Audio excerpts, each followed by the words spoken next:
किन किन गुणों के कारण नारी गृह लक्ष्मी बन जाती है और किन किन दुर्गुणों से वही नारी साक्षात दरिद्रता बन जाती है। यह बात पुराने ग्रंथों में एक बड़ी रोचक कथा द्वारा व्यक्त की गई है।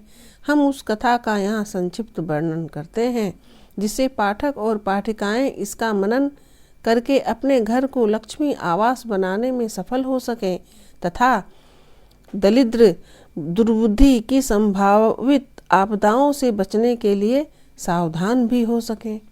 दरिद्रता लक्ष्मी जी की सगी बड़ी बहन है।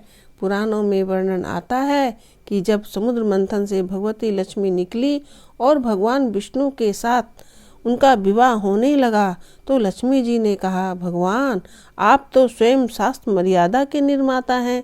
जब तक मेरी बड़ी बहन दरिद्रता कुंवारी है, भला मुझ छोटी बहन का विवाह कैसे हो सकता है?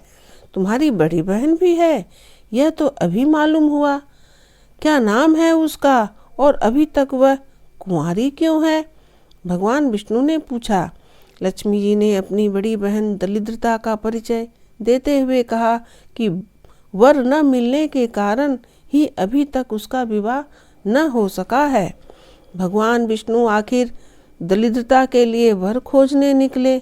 वह जहाँ जाकर चर्चा करते वहीं दरिद्रता का नाम सुनकर ही सब ठिठक जाते। भगवान बड़े घूमे फिरे पर उस देवी के योग्य तथा उसे स्वीकार करने वाला वर उन्हें न मिल सका।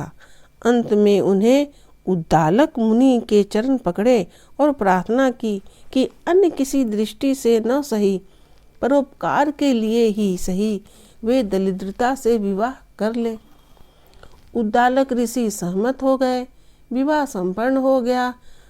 पर मुनि जब उसे परिणीता कर आश्रम को लौट रहे थे तो आश्रम की यज्ञ धूप की गंध से दरिद्रता कुछ व्याकुलता सी अनुभव करने लगी और ठिठक कर खड़ी हो गई। ऋषि के कारण पूछने पर दरिद्रता ने कहा, जहाँ ऐसे ऐसे काम होते हो वहाँ मैं नहीं रह सकती। उद्दालक मुनि ने पूछा, तुम कहाँ रह सकती हो और कहाँ नहीं रह सकती, इसकी विस्तृत जानकारी दो। उसने कहा, जहाँ नित्य प्रति झाड़ू बुहारू लगती है, गाय के गोबर से लेपन होता है, घर में सब लोग सूर्योदय से पहले सोकर उठते हों, स्नान संध्या भजन आदि कर्म करते हों, पितरों के लिए स्वधाकार और देवताओं के लिए स्वाहाकार होता है, जिस घर की स्त्रियां सुंदर वस्त्र आभूषणों से सजी धजी गो पूजन तुलसी पूजन आदि नित्य कर्म करती हो, घर के बालक युवा और युवतियां गुरुजनों के आज्ञाकारी हों और उनकी सेवा में सदैव तत्पर रहते हों, जहाँ समय समय पर व्रत उपवास स्नान दान और यज्ञ हवनादि कार्य किए जाते हैं, ऐसे घर में मैं कदापि प्रवेश नहीं करती, कभी भी प्रवेश नहीं करती हूँ।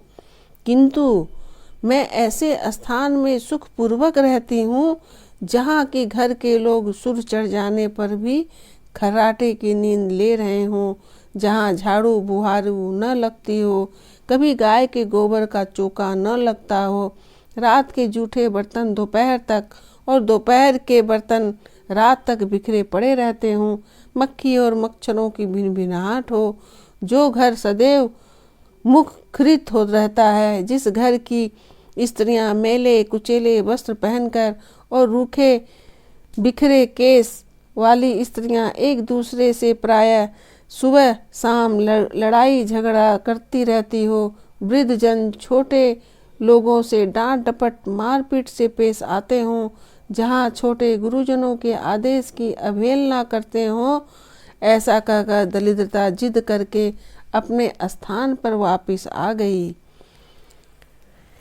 इस कथा से प्रत्येक गृहस्थ अपनी नारी अपने कर्तव्य को सीख सकती है और हमें ज़्यादा क्या बोलना, हमें सब इस कथा से सभी बातें मालूम हो गई हैं। हमें अपने घर को जैसा बनाना है हम बना सकते हैं। हमें एक अच्छी पहल करनी चाहिए और हमारा घर